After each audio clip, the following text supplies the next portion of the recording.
Everybody's here needs to be here, Kevin. Okay. Call this meeting of the Port of Hood River Commission to order. Are there any modifications to the agenda from staff tonight? There's one, in front of you, you'll notice that there is an updated resolution authorizing, check signers. It looks like this. So that, removes, Fred Cowell and adds Debbie Smith Wager to our list of, check signers. Can that move into consent or does it need to be an action item? I'll go, go ahead and put in consent. I'm fine with that, yeah. You're right with that? And then the only other things just to note, you do have some comments from Commissioner Fox from the meeting on the 15th and the work session. So I tried to email those to you earlier this week. And then there's a notice for our Christmas party, which we hope that you can attend. And then you also have some comments from the public as well. So those are the add-ons in front of you. Perfect. Is there any changes to the agenda? I already talked to Hobie. Okay. All right. Have you two had the opportunity to meet Kristen yet? Yes. You have. We met her at the. Yeah. That's right. Y'all did. Good. Yeah. And if you And I also had Joanna here Okay. today for an opportunity to meet everyone. Joanna is my co-counsel of counsel with my firm. We're AKA excited. partner in crime. Yes. Yeah. Okay. She Yeah. drove up That's in right. Southern Oregon. She was on the road for 5 hours to get here. So that's how important it is. Wow. Well, we're excited to have you both here. And there's actually one, do you want to introduce you? Absolutely. We got Debbie here. She is our new finance director. We are so excited to have her here. You know, she's not starting officially until January 1st or 2nd, whatever that Monday is, but she's been on contract for at least 2 or 3 years. So we're already dumping lots of things onto her desk, but her background and experience is just as good as it gets in this line of work. Debbie's a CPA, is very familiar with our operations in the tolling system, which is really unique in the state. So we're just very, very happy to have her here, and feel free to introduce yourself. And I'm Debbie, and I'm very happy to be here, and you have a lot of challenges ahead of you, as you know, and I'm excited to dive in and look at those challenges and be a part of that. So it was a very interesting opportunity, and so I was like, I want to do this. So it's very cool. Welcome. Welcome aboard. Thank you. Thank you. thank you. We saw the one piece of public comment that's added to each of your packets. Was there anything else? Okay.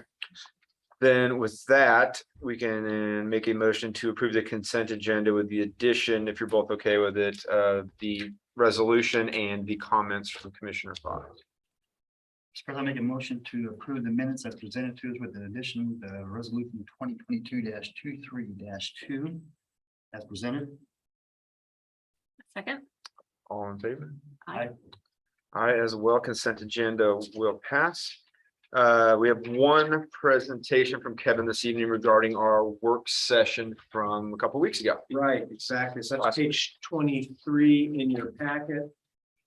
So I'm not going to read the report to you, but just wanted to try to capture some of the themes from that work session and some of the objectives that the port's going to need to undertake in order to meet those themes.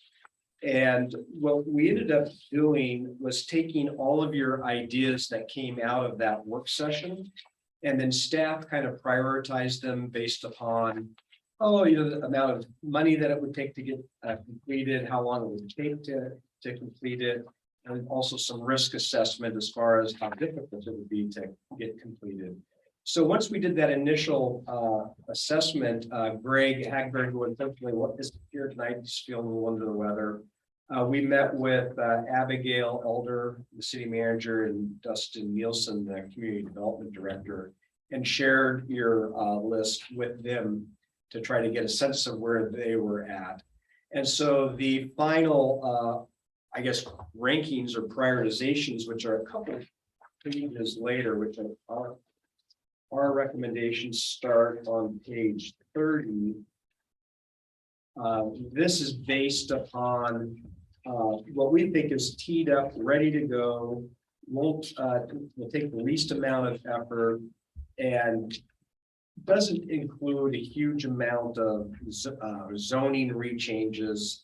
If there is, you'll notice on the next page, page 31, those are the projects that will take a little bit more to get done, or the timing for them we're not quite there yet. But we think that those items 1 through 7, we can really start these projects and get them underway in the next fiscal year, whatever's left of our current one, and in the next fiscal year, which starts July 1. So if you want, President, we can, I don't know if I necessarily need to go through the assessment on each one, but we could certainly go down the list. I don't think we need to go through your assessment on each one, but it'd be, I guess if any commissioners had any questions or comments on these recommendations or where they should or shouldn't be. Mr. President, yeah, in regard to on page 24, phase 2 developments, Baltic boutiques, shops, food carts, pads and boathouses.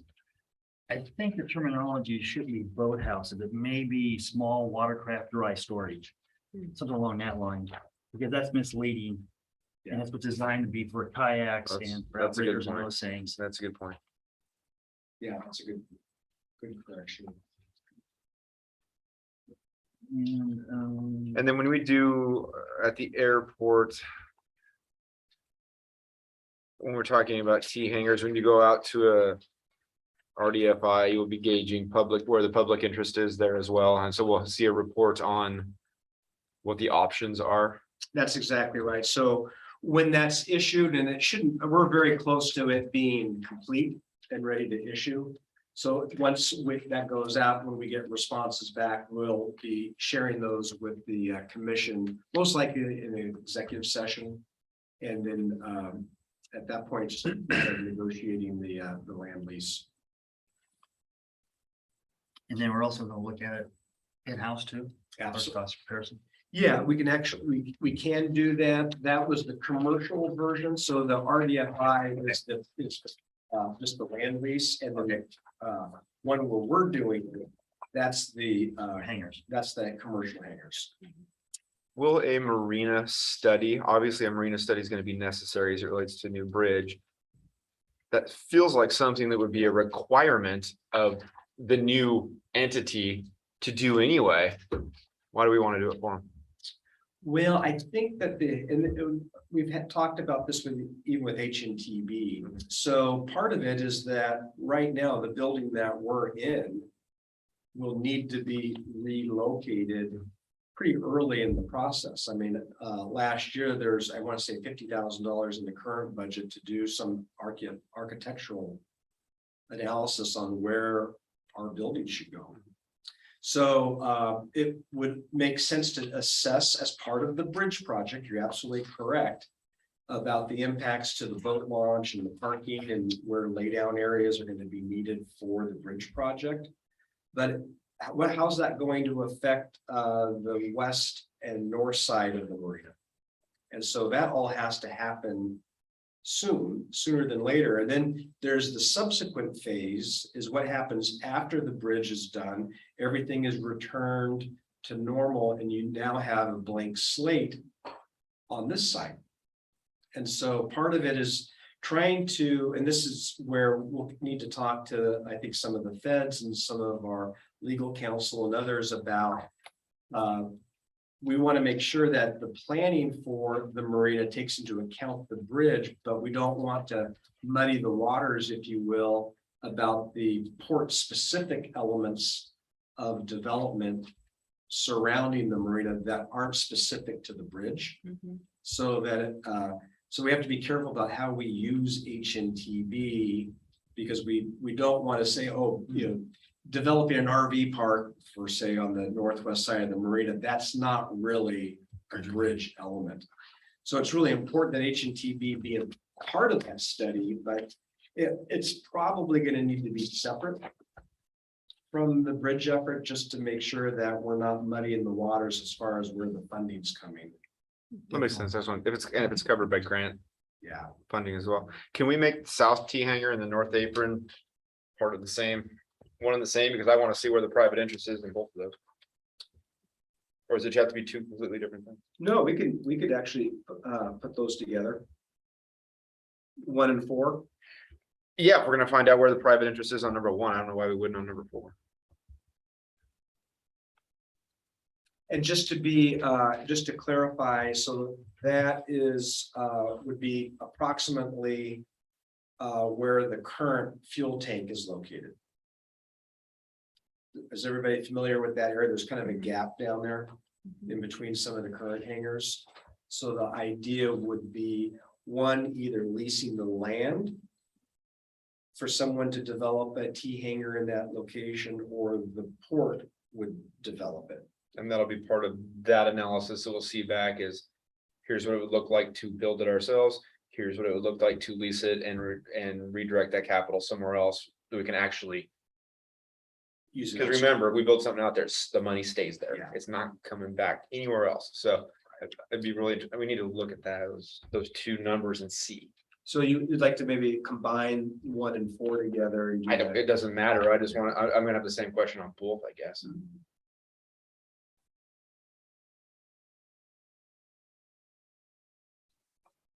Absolutely. I think the big one that I'll add is just the cost analysis between the land lease and us building. Correct. Yeah, But the South T hangars, we would have to do all the infrastructure ourselves. that's correct.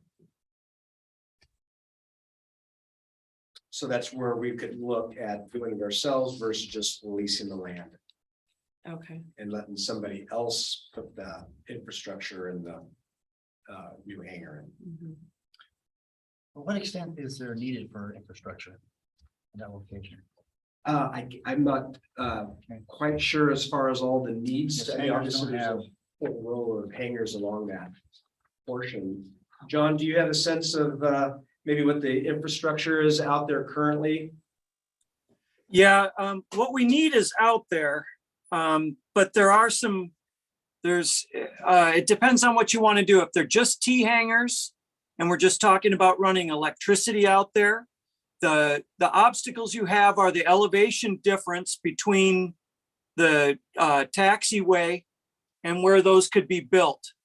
And now getting the planes from that taxiway down to where those are built, there's a pretty big challenge right there. There's things to look at. The big infrastructure thing for me would be it for the hangars. It's electrical. Possibly having to install with current code some type of fire suppression in a new hangar. John, are we talking about my hangar at L's? It has water, restroom, electricity. Are we talking about that too? If I can't really speak for Greg and what he had in mind. But I can just speak to what would be needed out there because I know what's in the ground out there. Sewer is going to be just a huge challenge out there. Water will be not so bad, but sewer is going to be a challenge out there. And it will probably not be a gravity feed system, which we all know, that ends up being a lot more maintenance. I think to embrace those particular hangars as simply hangars is probably a better idea. And then maybe starting to think about the airport south, this airport south side where we have the big gravel lot as providing something with a little more creature comforts, because the sewer line's right there, the water line's right there. That's all graded and shovel ready right now. So there's some things to look at the airport and in deciding which hangars to build first and what you're looking to do with the hangars. If we're just looking to fill hangars and give people a spot because we have a big waiting list, then just getting hangars up with just simple electrical and having them as basic as possible is the fastest way to get them in there. But if you want to give them a little more creature comfort, then I think we should start discussing that south location between the FBO and the yellow hangar. My question is that it, normally, that's not normally in a land lease that the developer does that portion. Normally shovel ready, then you land lease it. We get liability there beyond our property, all those things. So we may want to look at us getting it shovel ready if you're going to land lease it Sure. and eliminate that portion of it. Yeah, Liability. absolutely. That way you can control the project. That's a great cautionary. Agreed, Hobie. I agree completely. Thank you. What else? Number 7, Yeah, fuel fluid. Why August? Why so late in 2030? so that's when their lease is up. So Okay, I was under the impression Greg told me that was because the new fuel station is not up and running. As soon as it gets up and running, then it will start generating fuel for it. So my understanding of that is that our current agreement includes language for the gas. And that the next chance where that can be changed is at this August 23 date. It's not contingent on the new tank being up. Thank you.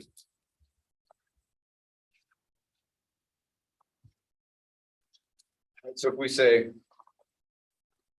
yes to this, when can we expect to start seeing reports? So what I would do is we would start, the RDFI, a lot of these things are kind of getting teed up, ready to go.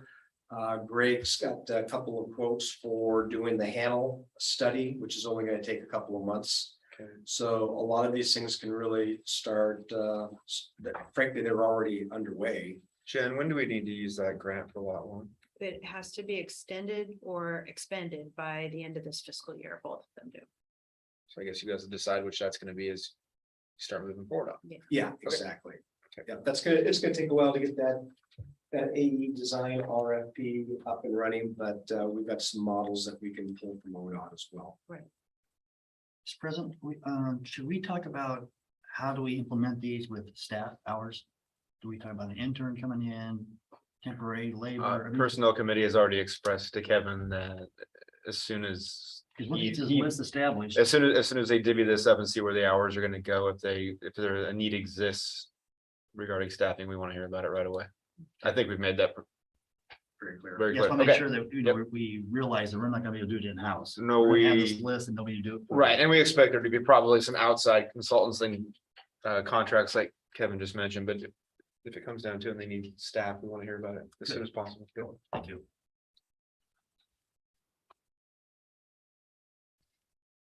What do you need from us? I think if, I'm just gonna add a little bit of value or more information on the South T hangar discussion, and then other than that. If this is generally in the right order, I'll go ahead and prepare a resolution with GenSel. Bring that to the next meeting just to bless it. We can use that for grants and other opportunities, but it'll be codified for the year. But we're already starting on these elements that we're sensing are ready to go. It's a great idea. And that way the other 2 commissioners can have input One more time. one more time. before it goes. No, I think it's great, and obviously. Schedules are gonna change as we go out and start doing these things. There will be delays. There will be 2 might move to 1 just because it can or has to, but. Yeah, No, exactly. I think it's great to. And I think what we'll do is we'll just start creating little mini schedules Yeah. and scope and budget for all of these things. Just they'll be conceptual at first, but then as we get more information, they'll become more and more refined. Perfect. Look forward to seeing the Cool. next time and as soon as we can and get moving on All right, great. Thank it. you. Thank you. You can just keep right on going. Okay, let's see here. Next. As far as my administrator's report, we do have a work session next Tuesday at 3 o'clock. And that will be to review the commission formation agreement, which is the charter of the new Bi-State Bridge Authority. I believe that Jerry and Anna will be sitting in on that conversation since they've been pretty involved with it. Steve Siegel will be given a brief kind of a PowerPoint walking through each section. It's a pretty large, I think it's about 25-page document. And so I asked Steve not to cover everything, but just maybe take sections and kind of summarize what his intent is within each of those sections, so we're not getting into every sentence. And then Bill Oley, who is our outside counsel and was very instrumental in the development of the HNTB contract. He will be there as well, since this is kind of an interesting document. There's not a lot of samples of similar types of creations, so you have a good representation of a lot of different opinions and approaches to this really interesting subject. So so this will be the chance to have 2 hours. We're looking at keeping the presentation from Steve, who created the document and the state legislation down to 15-20 minutes. And then we can just go through individual sections. It'll be a conversation about what the intent is, what, if anything, the port is perceived to be giving up about through this process, and how the port can ensure that it's protecting what it needs to as we move past the bridge construction. So it should be very interesting, and I think you're going to have a lot of really talented people in the room to answer your questions. Do you both have the information and documents you need to prepare for that? Or do you feel like you have everything? What do you think about that?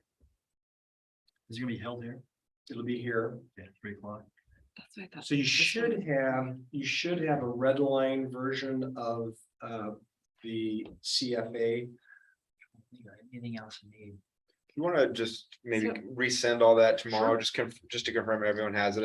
You did send it, but let's just do it Yeah. one time. Take a fresh look at it. Yeah, just make sure everybody has the most updated versions. Tuesday the 13th at 3. Correct. Yeah, we'll keep it to 2 hours.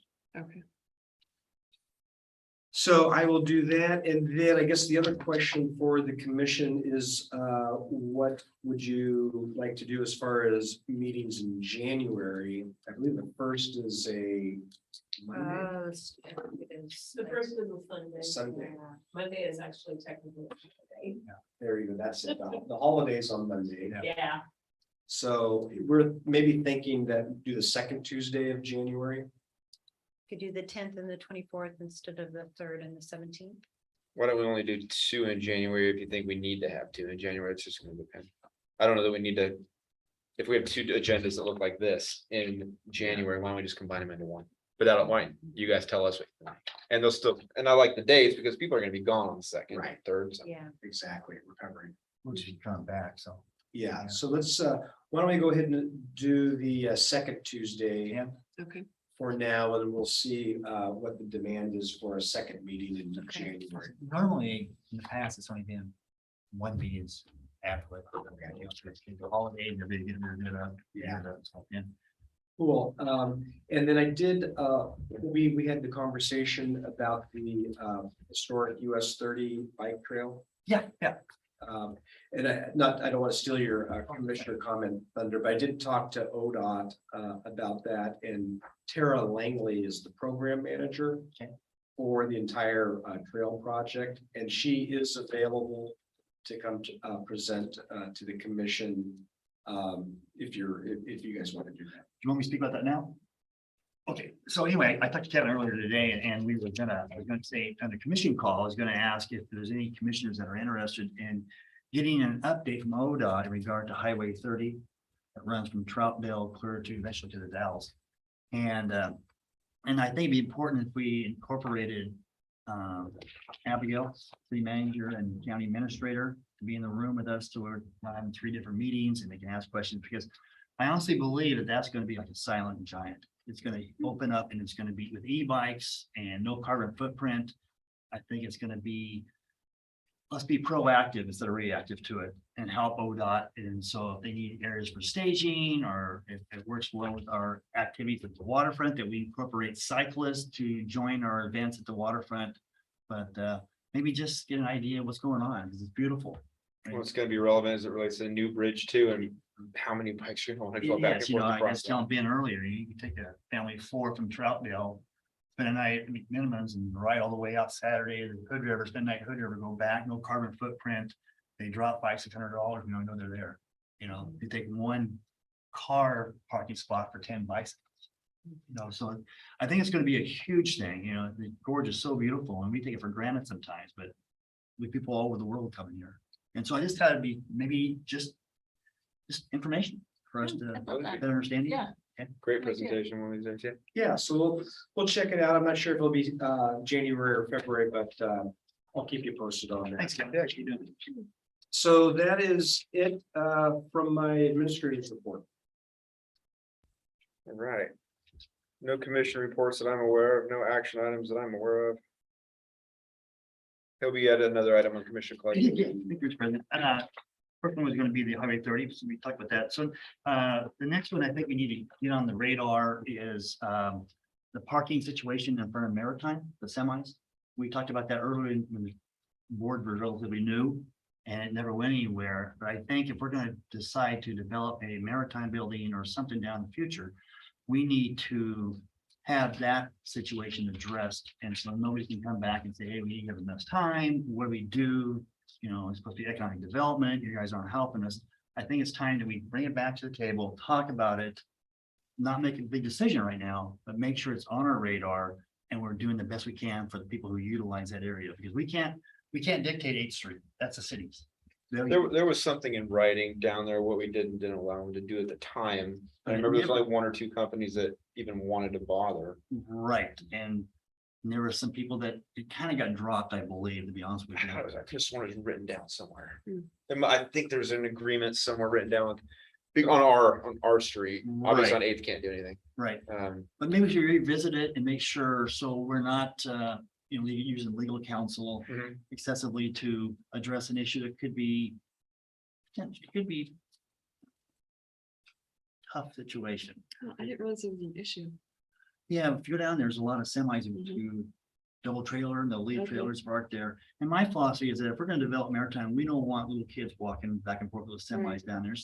And it was a place that was used for all these years and was great. It's out of the way next to sanitation, Mhm. but now as we develop it and more, there's children's parks there. There's dogs around there, so it's probably not the best location for it being utilized. Yeah. Yeah, it's on port property on the sidewalk. I can almost remember 5 years ago when we agreed to that you mentioned that very thing, like that's not forever. That's for now, it's gonna keep working, but it's not gonna be forever. And I think that was I made think we need clear to at the plant time. that seed back and say, hey, yeah. Yeah. That's just my 2 cents. Walmart.